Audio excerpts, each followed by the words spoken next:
না, এবছর রমজানের সব জিনিসের দামে মাশাআল্লাহ কম, যেমন কাঁচামরিচ 40 টাকা, পেঁয়াজ 35 টাকা কিনতে পারতেছি, আলু 15 টাকা 20 টাকায় কিনতে পারতেছি, এবং সবজি তরকারি যেটা আছে এটা খুবই নাগালের মধ্যে আর কি। অন্য অন্য জায়গায় বা রাস্তাঘাটে তরকারি পাওয়া যায় এবং দাম সাশ্রয়ী।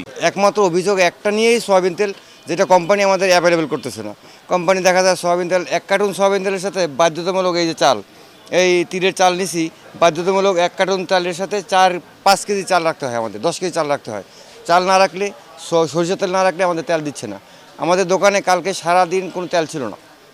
কোম্পানির কাছে এক কার্টুন তেল চাইছি, তেল দেয় না ওই চাল না নিলে। এভাবে তেলটাই ক্রাইসিস।